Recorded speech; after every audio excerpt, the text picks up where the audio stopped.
నమస్తే అండి. ఇవాల్టి వీడియోలో సేమియా చక్కెర పొంగలి తయారీ విధానాన్ని చూద్దాము. ఈ సేమియా చక్కెర పొంగలి చాలా రుచిగా ఉంటుందండి. దేవుడికి నైవేద్యంగా పెట్టడానికి మనం అప్పటికప్పుడు చాలా ఈజీగా ప్రిపేర్ చేసుకోవచ్చు.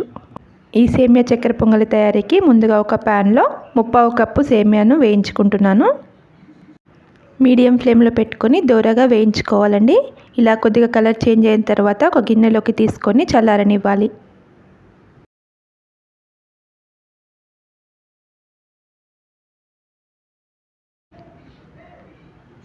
అదే ప్యాన్లో 1/2 కప్పు పెసరపప్పును తీసుకొని వేయించుకోవాలి. 1/2 కప్పు సేమియాకి 1/2 కప్పు పెసరపప్పు తీసుకున్నాను. పప్పు కొద్దిగా కలర్ చేంజ్ అయిన తర్వాత గిన్నెలోకి తీసుకొని చల్లారనివ్వాలి.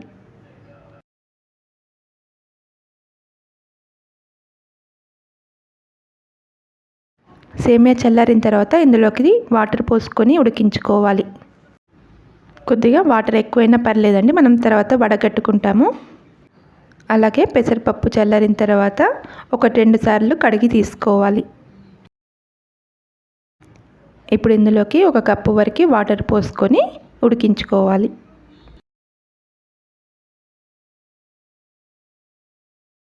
సేమియాను పెసరపప్పును ఒకేసారి ఉడికించుకుంటే చక్కెర పొంగలి చాలా తొందరగా చేసుకోవచ్చు.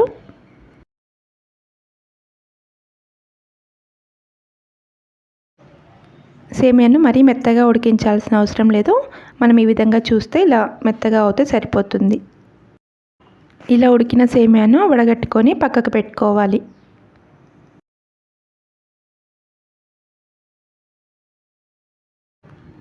పెసరపప్పు కూడా ఉడికిందండి.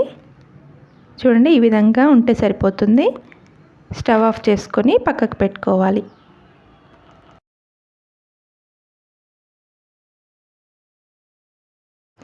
ఇప్పుడు ఒక ప్యాన్లో కొద్దిగా నెయ్యిని వేసుకొని వేడి చేసుకోవాలి.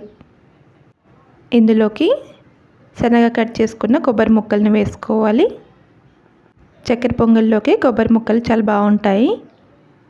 అలాగే కిస్మిస్, జీడిపప్పు కూడా వేసుకొని వేయించుకోవాలి. ఇవి వేగిన తర్వాత ఒక గిన్నెలోకి తీసుకొని పక్కకు పెట్టుకోవాలి.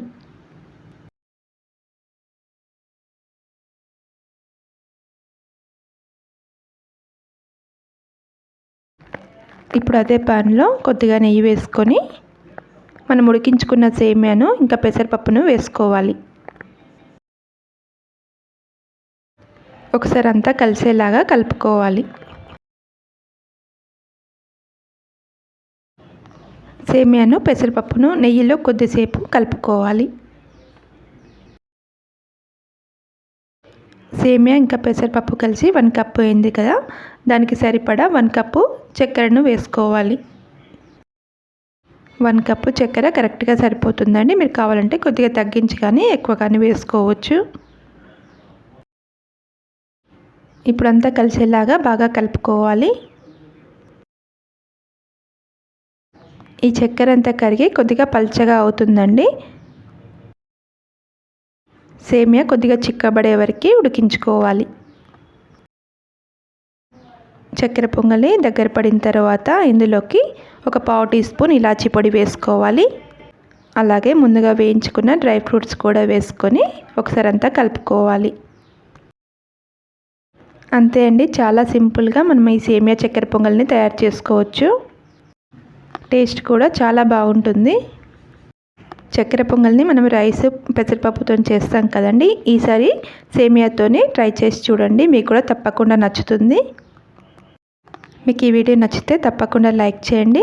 అలాగే కొత్తగా ఎవరైనా నా ఛానల్ని చూస్తున్నట్లయితే తప్పకుండా సబ్స్క్రైబ్ చేయండి. Thank you for watching.